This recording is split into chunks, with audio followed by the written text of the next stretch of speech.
L'Iran s'emporte en voyant des militaires américains monter à bord d'un navire lié à sa flotte fantôme lors d'une opération filmée dans l'océan Indien, alors que Trump renforce le blocus contre le pétrole clandestin qui alimente le régime et arrive jusqu'en Chine.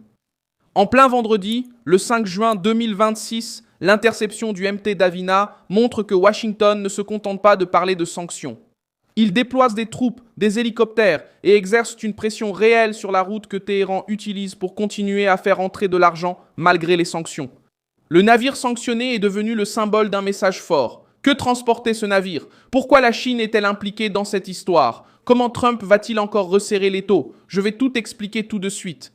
Si tu aimes ce genre de contenu direct et sans détour, pense à t'abonner car ici il y a des vidéos comme ça tous les jours. Des militaires des États-Unis ont mené une interception maritime contre le MT Davina. Un navire sanctionné et sans pavillon reconnu, localisé dans l'océan Indien, dans la zone de responsabilité du commandement Indo-Pacifique.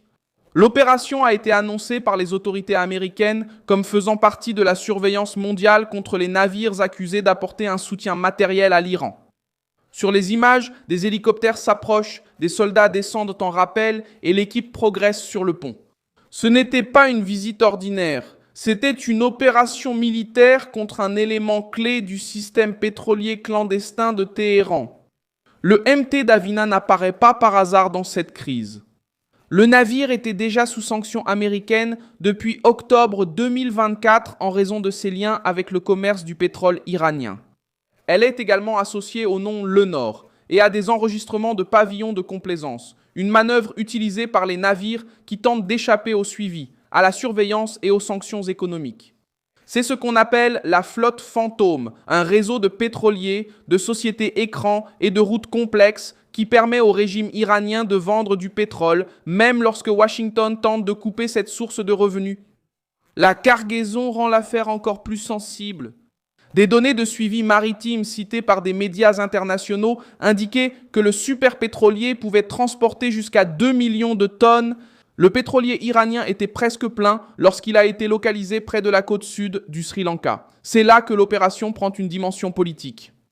Si le navire était lié au pétrole iranien et suivait la logique d'approvisionnement de la Chine, l'intervention ne vise pas seulement Téhéran. Elle concerne également Pékin, destination principale de ce pétrole vendu par des voies alternatives. Trump utilise cette pression maritime pour couper l'oxygène financier de l'Iran. Le régime a besoin de pétrole pour soutenir sa machine militaire, financer ses alliés, maintenir son influence régionale et résister aux sanctions. Lorsque les États-Unis montent à bord d'un navire sanctionné au milieu de l'océan Indien, le message parvient aux entreprises qui cachent l'origine de la cargaison, aux acheteurs qui acceptent des documents suspects et aux gouvernements qui font semblant de ne pas voir le système fonctionner. Téhéran a réagi en essayant de montrer sa force. La marine iranienne a affirmé avoir tiré des missiles et des drones d'avertissement contre des navires de guerre américains dans le golfe d'Oman, accusant les États-Unis d'interférer dans le trafic maritime et d'attaquer des navires commerciaux. Washington a nié que les forces iraniennes aient attaqué ou tiré sur des navires américains.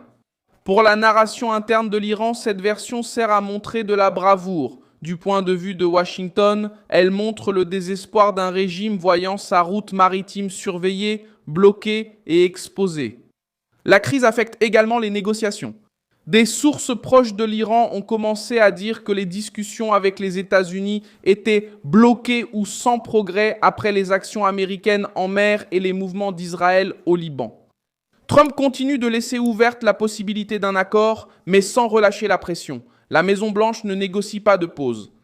Elle négocie avec le blocus en cours, avec les sanctions actives, avec des navires interceptés et avec le régime iranien, ressentant le coût de chaque jour de résistance. Le Pentagone avait déjà renforcé sa réponse en mer. Quelques jours plus tôt, le commandement central des États-Unis a annoncé qu'un avion américain avait neutralisé le navire Lion Star dans le golfe d'Oman, après plus de 20 avertissements ignorés lors d'une tentative de rejoindre un port iranien en violation du blocus.